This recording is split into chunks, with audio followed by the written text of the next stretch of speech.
spoke about our commitment to up-leveling the game when it comes to women's health. And men, I can see the men leaving the room. You don't have to leave the room. You've got a vested interest in this. Let me tell you, happy wife, happy life. But women's health is an area that's been underserved just across the board. And it's an area, of course, we're very passionate about. And so our next speaker is going to play a significant role in closing that gap here at Isagenix. She's an accomplished and recognized medical professional in the areas of hormone health, genetics, and cardiovascular health. She's currently the Director of Hormone Health and Precision Medicine at a clinic in Scottsdale. She's on the board of the American Heart Association. She's a world-recognized speaker and currently collaborating with ASU, that is a big research university, on 3 different clinical trials and studies around women's health. We're very, very lucky that she is a huge Isagenix believer and customer and has her own story, and I'll let her tell you that story. And so we're grateful to have an incredible, accomplished professional with such a passion for women's health. So please, get on your feet and welcome the newest member of our Scientific Advisory Board, Dr. Mia Chorney. I am thrilled to be here, but I told Sharon she couldn't go before I actually get to thank her. So Sharon, thank you so much for the incredible introduction, and you know how humbled and honored I am to be here today. So let's give it up to our CEO of Isagenix.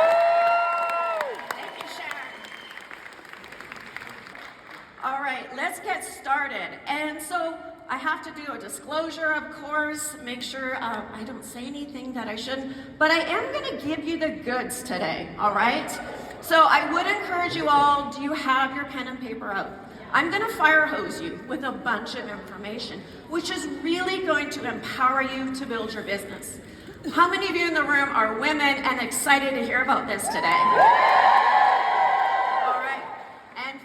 Guys, how many of you are excited to know what's going on with your women? Exactly. Okay, so I want you to know a little bit about why I'm here, why I'm so passionate.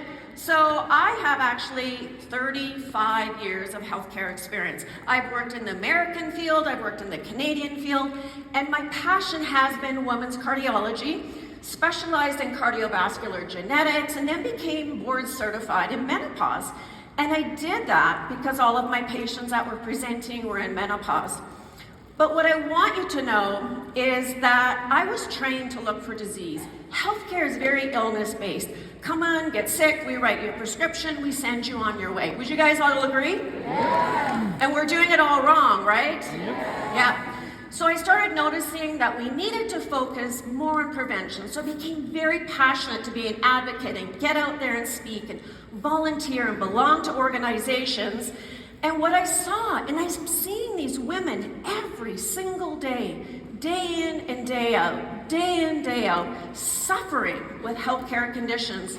So I literally put my pointy shoes on, decided I'm gonna go back and write that board for menopause. And it was hard, I had to go all the way back. So you have me today, and I am one provider that is board certified, and currently in the United States, there's only one board certified menopause provider to every 30,000 women. Isn't that stunning? So think today when you're taking your notes, the information I'm giving you is evidence-based information, but think of all the misinformation that's out there. All right, so I realized that Isagenix was absolutely perfect for me, and I'm gonna share with you what happened. Why did I get involved in Isagenix? So my story began when I was 32. I was the director of the OR, and I still remember the bed was over here on the left-hand side. I was in checking on my staff. Supposedly, you know those big double doors you see in the OR where the bed goes slamming through? Supposedly, I made it through there. I was out in the hallway, chatting with my staff, and I just stood there. Fell straight back, cracked my head open, bleeding, called a code, and I had a cardiac event. How many of you remember how old I was? Don't look at the slide. 32. I was 4 months postpartum. I got diagnosed with anxiety, depression, everything you could imagine. Eventually, I was very sick. I got medevaced out and I got treated. But during that same year, what a bad year, I ended up needing a total hysterectomy with my ovaries removed. So I was in menopause at 32 years old. Yeah, crazy. Then, when I was 50, I ended up going to Banner University, getting admitted with wild pancreatitis. Like, I was sick. ICU, my pancreas was the size of, they said, a massive sausage. My liver was inflamed. I was looking at possibly a liver transplant. Anyhow, I recovered, got out of there, and then I went hunting for a lady. And I don't know how many of you in this room know Susan Sly? Yeah. I stalked that woman. I was calling Isagenix. I couldn't get a hold of her. I was getting a hold of her executive assistant, nothing. Eventually, I was able to make contact with her, had a great introduction, and then my husband and I got invited to dinner with her and her husband. Now, if you know Susan, you're gonna know this story. Showed up to dinner. She said, "Did you bring a book and a pen?" I was like, "No." She handed me a hard-covered black book, purple pen, I'll never forget that. And she absolutely transformed my life. And that was my discovery of Isagenix. June 17, 2017, I planted my flag and proudly became a part of Isagenix. But it was literally transformative. How many of you guys remember New Year's kickoff? I was at New Year's kickoff, backyard party, and I got challenged to a bikini contest. Oh my gosh. I was one of those women who wear the roll-down bikini, rolled-up bikini, you know? You would never see me on stage in a bikini. Anyhow, I took the bet, hired a trainer, and 12 weeks later, I won my pro card as a bikini competitor. I won Arizona, I won Georgia, I won Canada, international, and I qualified for Worlds. I was a natural competitor, drug tested, polygraphed, and it was such an honor to be part of Team Isagenix after that. What I want you to know is I'm a hustling professional now, but I've never, ever stopped my auto ship. I learned how to play the game. Isagenix is my game, and it has transformed me to who I am today. So I'm going to show you some photos. All right.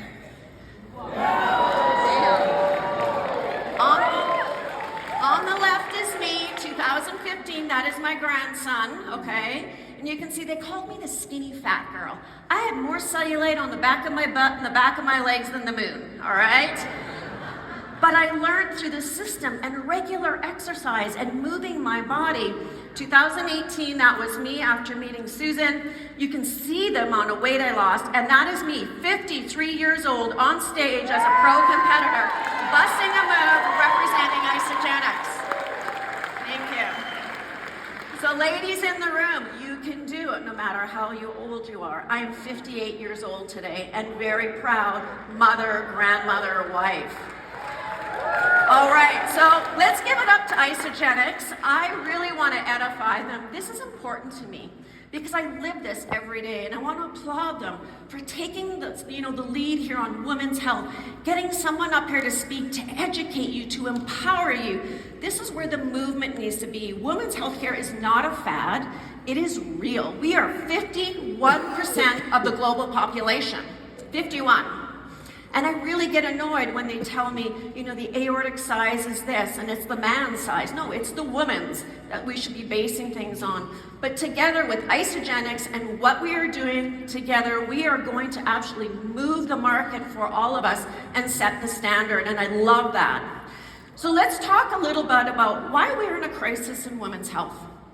So did you guys know that women were excluded from clinical trials until the 1990s? Not until 1992, when the Revitalization Act came in, that they actually let us be a part of a clinical trial. Did you guys know that? That's not that long ago. Sadly, from 2013 to 2023, only 8.8% of all funding from the NIH, was the National Institute of Health, goes to women's health. 8.8. So we still have a lot of work to do. So typically, all the information we get for drugs diagnosis are still based on male facts. For centuries, women were labeled as hysterical. And the word hysteria comes from the Greek word. And even Hippocrates, and he was Greek, believed that we had a wandering womb. And that was contributing to us being irrational, having anxiety, just like not living into what they believed our potential was.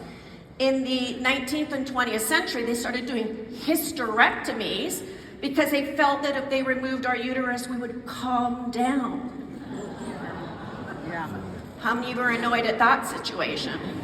Yeah, we need to calm down. So what you see on the side of your screen there in studies is in my field in cardiovascular. And it says 34% of women are involved in clinical trials. That is skewed because pulmonary hypertension is a woman's disease, and you can see it's 70%. So still really in clinical trials, we're sitting around 25% of women being involved. We're still misdiagnosed in heart attacks, strokes, autoimmune diseases, many, many diseases. But this is an important fact for all of you, men and women, to know. Less than 20% of obstetrics and gynecologists are trained in menopause. Trained. We get trained about having children and all those pieces, but we don't get trained in menopause. Less than 7% of internal medicine residents today get any kind of menopause training. How many of you noticed the movement on social media? Yeah. So we're in the right time, right place right now to hustle and opportunities with all of our products that we have. So there's a cultural message always like, go get a walk in the sunshine, just push through, but we expect better. So there is a perfect storm going on. Right now, we know there's women less than 35 or 35 and up in perimenopause. There's a lot of changes going on in our body, a lot of environment that we're exposed to. But what we know is women spend 40% of their life in this stage. And I'm going to help you understand what that means in a future slide. But 40%. This is not a year or 2 years.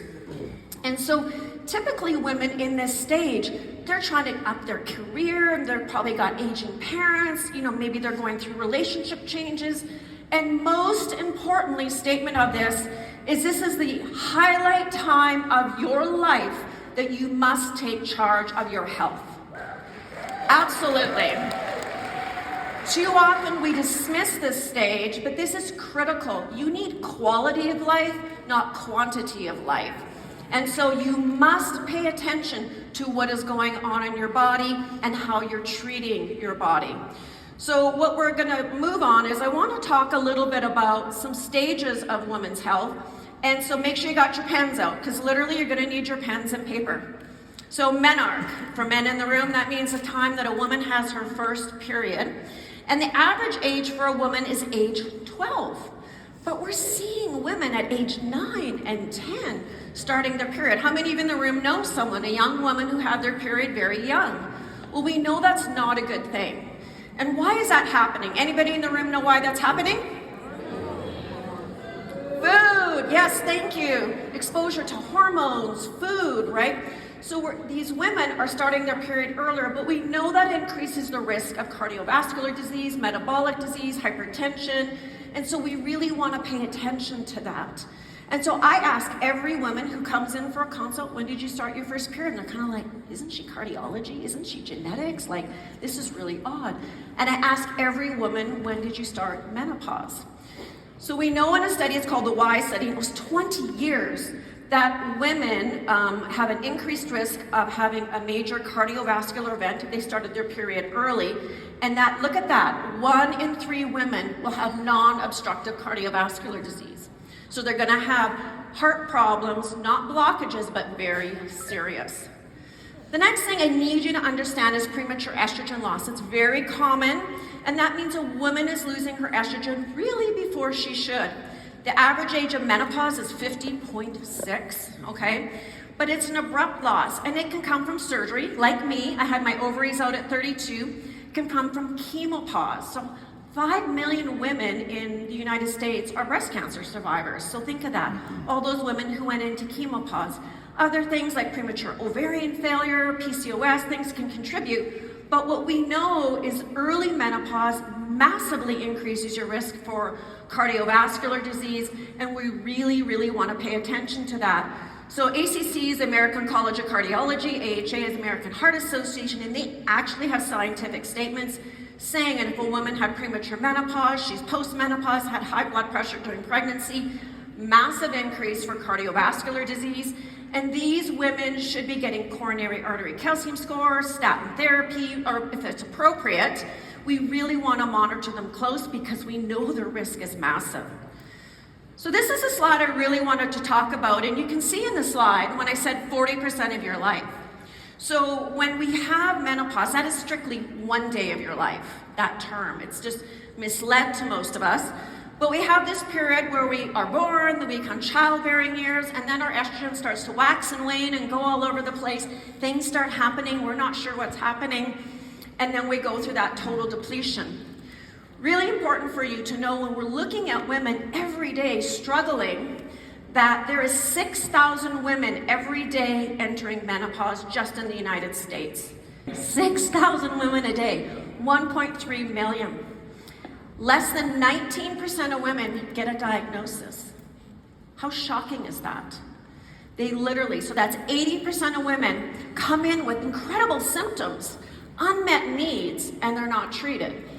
And so that pushes the average woman, according to the National Menopause Society, the average woman goes through 5 to 7 providers, desperately seeking care, looking for answers, looking for solutions, and still feeling very unmet. Menopause, so these are the stages. You have perimenopause, and there's actually 2 stages, early and late. Very important for you to know where you're at. Very different symptoms. Maybe you have brain fog. How many put your glasses on your head, you can't find it, and it's actually on your head, right? You're looking for those, or you can't get your words out, you're not quite sure. So perimenopause is typically 2 to 10 years, but women will often have sleep disturbances. They're going to be having a little bit of brain fog. They're going to be having vasomotor symptoms, which is hot flashes, night sweats. And it is 2 to 10 years, but it can go for longer, can go for shorter. Menopause, 1 day. You've gone 12 months, no period. Okay, hallelujah, you're in menopause. Next day, you're in post-menopause. And that is for the rest of your life.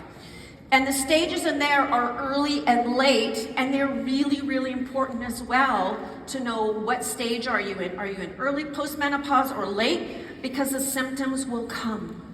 And they're really important for women to know. So what are those symptoms? First ones are the physical. Those are the ones most of us all know about. It's vasomotor symptoms, hot flashes, night sweats, you got insomnia, fragmented sleep. You got, how many heard about frozen shoulders, right? That's going on. And a lot of weight gain, slower metabolism. Then you have these, emotional and mental well-being, a lot of mood swings, anxiety, cognitive changes. They're really struggling, and a loss of motivation going on. They're going to have genital urinate. Your pelvic area is so rich in estrogen that you will see the changes someday. That's going to be, painful sex. That's going to be vaginal dryness. That's going to be urinary incontinence. It could be prolapse. So very important that women are doing exercises and staying fit and controlling their weight. This next slide is the most important to me. It is when we're looking at the silent but serious. So number 1 is osteoporosis. 1 in 2 women are going to have a fracture over 50. Isn't that stunning? Because our bones love estrogen. Cardiovascular disease skyrockets when you're in post-menopause. And I'm not going to get into the study that got everybody confused, the Women's Initiative study, where all the HRT got taken off the market. But the literature is very different now, and that'll be a future conversation. But most women are applicable for hormone replacement therapy. Yes, it's very important. Type 2 diabetes and metabolic syndrome, blood pressure's going up, cholesterol's going up, and these are game changers in your health, and cognitive decline. Did you know that 2/3 of all Alzheimer's is women? How many of you in the room knew that? Okay, not very many of you. That is due to estrogen decline. So lots of research going on there trying to help support women, why we are so susceptible to that in our receptors in our brain. So we're gonna do a deep dive into heart disease and menopause. This is my passion, so everyone buckle up, let's get going. And I'm gonna give you some facts that are gonna shock you. First fact, 400,000 women are gonna die in the United States this year from heart disease. That's 500,000 people.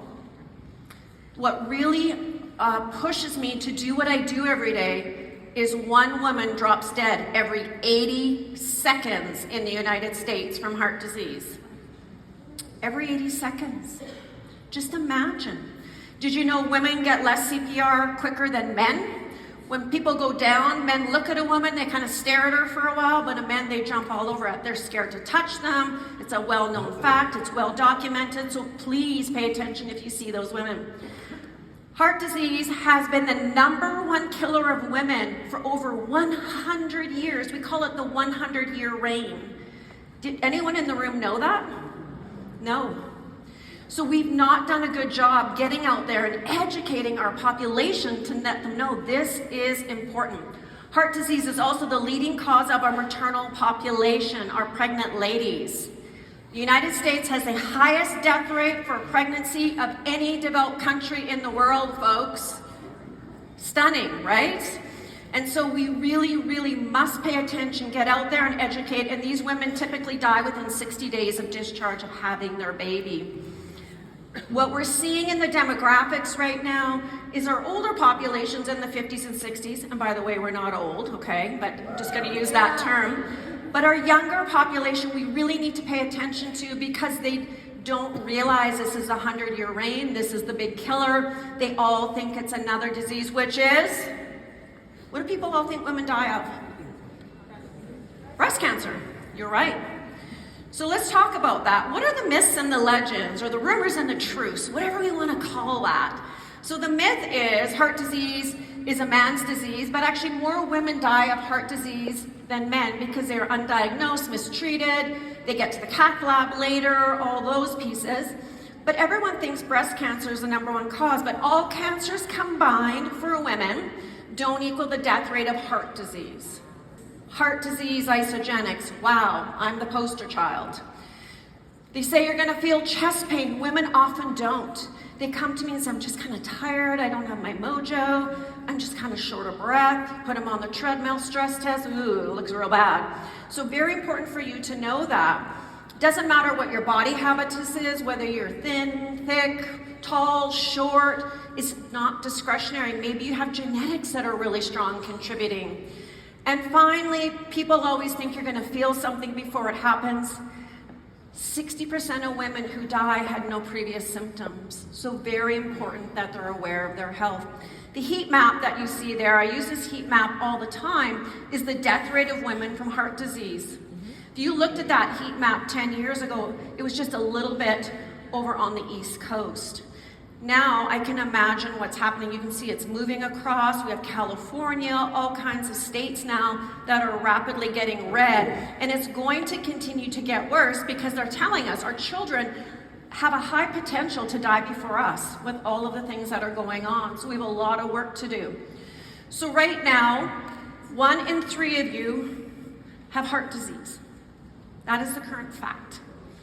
So when we're looking at that, we want to be educating. Again, write this down. 1 in 3 of you as women have heart disease, usually coronary artery disease, which means plaque or some kind of plaque that's going on in your vessels, high blood pressure, high cholesterol.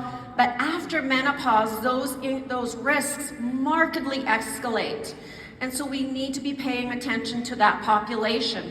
So what happens to us during this period? So we know menopause, they call this a time of change, a time of transition. I don't know, all these words and lingo keep coming up for it. But it's just a part of who we are, right? And so we know that I had a great conversation yesterday with one of the family here in Isagenix.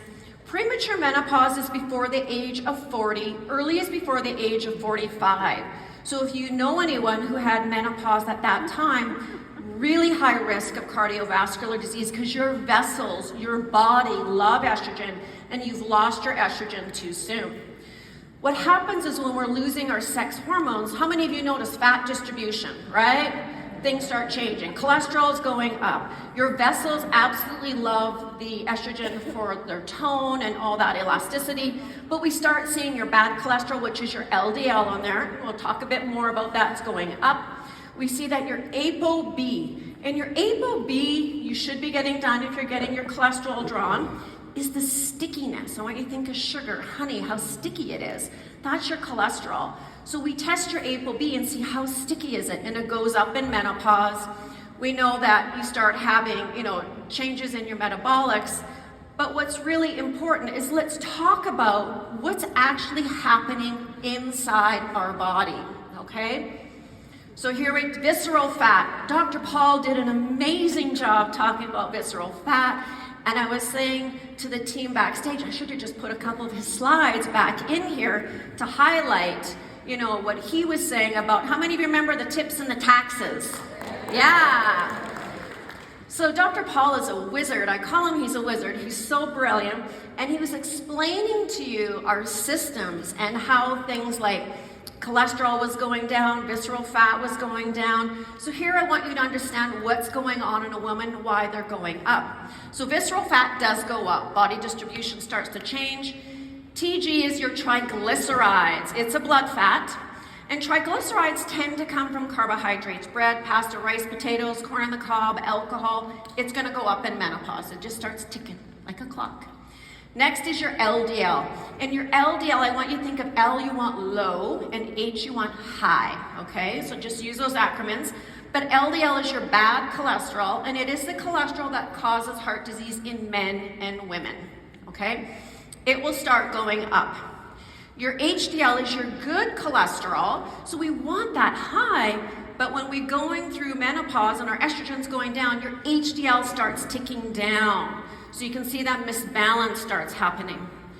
How many of you in this room have had your LP(a) tested? Oh, there's going to be a whole lot of testing going on when you guys all leave this room today.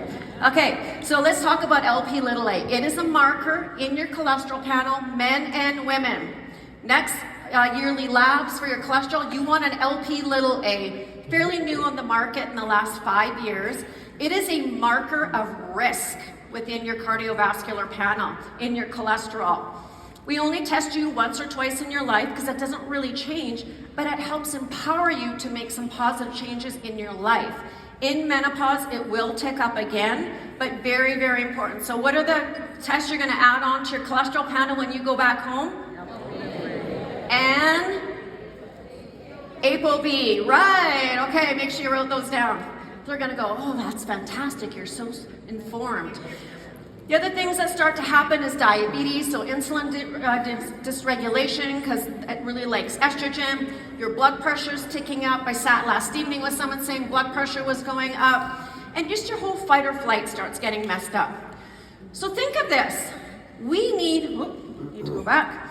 We need to optimize body weight. Are we in the right place at the right time now with Isagenix? Yeah, we're in the room. So what we know is elevated body mass index, and Dr. Paul talked about that yesterday, is associated with an increased risk of hot flashes and night sweats. Did you women in the room know that? So those of us who carry more weight will tend to have more of those during this time period. So we know that weight loss helps improve that. So we want to encourage women to lose weight, try to get better down into where their BMI should be. But it's also a win-win for people like me in cardiovascular and director of hormone health, that you're also reducing your blood pressure, you're reducing your cholesterol, all of those pieces that are so important. Chronic pain, chronic disease. We're just nailing it when we're getting women to do that. But what's really important as well to add on is sleep disturbances from vasomotor symptoms. How many of you are women in the room that have sleep disturbances? Yep, lots of women. How many of you in this room had hot flash today? Yeah, okay. How many of you had a night sweat last night? Okay. So what we know is when women have hot flashes, night sweats, their cortisol is higher in the morning, they're not feeling good, they're looking for carbohydrates, a double espresso, their glucose tolerance isn't good, they have decreased energy. And we know that sleep is the basis of really important health. So we really want to support women to get a good night's sleep. So currently, there is 50 million women in the United States that have menopause. 50 million. How many are entering every day? 6,000. And 1 in 2 are truly suffering with symptoms. So I'm going to talk a little bit more later about our products like Hormonia and why we could be making a difference for our women. Yeah. So one of the things I like to talk about is what needs to change. What are we doing as a society, as a company? What do we need to change? And I really like people to go back to basics. How many of you watch The Blue Zones on Netflix? Yeah. I recommend everyone in this room watch that movie. It is absolutely fantastic. But we don't need hype. We need facts. We need information. And so the Blue Zones are the 5 places in the globe that where humans live to 100. And they're called centurions. And those centurions tend to be 80 to 85% women. But the men who make it to a centurion tend to be a lot more healthy than women. Women tend to have a lot of chronic disease. Some of the amazing places where we have blue zones, so where Sharon's from Italy, where she's sometimes living, sorry, not from, but living. So we know that Sardinia, Italy is a blue zone. How many of you have been to Greece? Yeah? So if you've been to Italy or Greece, do they do a lot of walking? A ton of walking. Do they eat a lot of fresh food and vegetables? Yes. So they get back to the basics. A lot of natural movement, eating healthy. And how many of you, if you've traveled there, just feel like they have purpose? They're very connected. A lot of music and social connections, and maybe it's church. So a lot of connection, and that's what they see in the blue zones. We have one blue zone in the United States, and that is Loma Linda, California. And it is a group of people who are Latter-day Saints, very connected, eating very healthy. You go across the freeway, and it is a completely different story in the average age of death. I will share with you the average, if you want to look up the average age of death of where you live, it's called the Robert Wood Johnson Foundation. You can Google it, put your zip code in, and you'll know what the average age of death of that area is. So this is our perfect link to Isagenix. We want to fuel women. And the big things for me are protein, fat loss, and looking at muscle preservation. So many of us think food is fuel, but it's really important in guiding our hormones, our metabolic parameters, and so we must make sure we're addressing that. So we all know when we're in our 40s and 50s, man, I cannot eat like I was in my 20s. Things have changed. And so we need to protein pace, and I am a Dr. Paul protein pacing, literally, I'm the walking, talking vision. I did that. I continue to do that. I bookend my days with protein shakes in the morning and at night. That works great for me. I was the woman who ate chocolate chip cookies at 2 a.m. I would wake up hungry, and it probably was menopause. I was probably flashing, going looking. I'd creep back to bed. And my husband would say, "Did you brush your teeth?" I was just like, oh man. But I struggled, so I protein pace, live and eat and breathe that. But it's important for your metabolism, muscle maintenance. And what I want to describe to you, when I describe carbohydrates and protein to my patients, carbohydrates are kindling. They get the fire burning. Boom, it just goes, right? You feel that when you have some really good carbs. Protein is your log on the fire. So if you have a diabetic who's going down, you give them juice, you give them whatever, and you give them an egg sandwich and peanut butter or whatever, because you need to have that control. It is the same thing for you, for being hungry, feeling good. You need to have protein on a regular basis. So I eat breakfast, lunch, afternoon snack, supper, bed. That is my routine. Live it, been like that now for 8 years. You want to ensure you're not losing muscle, because at the age of 30, you start losing muscle, and it continues to escalate when we're in 40s, 50s, and 60s. So protein is really important, and Dr. Paul taught you guys yesterday what is the number that we're looking for. Does everybody remember how much protein? Exactly. 1 gram at least per pound of your ideal body weight. The next thing is is when we're doing this, muscle's so important, but you want to make sure the protein you're eating is healthy, it's clean, you know, that it's really helping our hormone support. And we all know the cabbage soup diet, the South Beach diet, all those diets, they do not work. We crash, we have fluctuations, we don't feel good, we have fatigue. So when we look at modern wellness, we want it to be simple, we want it to be duplicatable, and we want it to make sense for our lifestyle. And so I love Isagenix, first and foremost, because it was science-backed. And that is why I joined. I saw the science, I read the studies, it was real. And that is important for me, for my reputation. It takes forever to build a reputation, but it can be gone in a second, right? We've all heard of that. And Isagenix is perfect. I love that. Protein pacing is easy. You've got so many options. Adaptogens. Now, where is that a perfect fit for all of this cortisol levels, lack of sleep, everything that's going on? We need our adaptogens. And so when you're looking at nourishing yourself, it is, again, very, very important to understand that we eat to nourish our bodies, our hormones, our brain, everything is one big, massive package.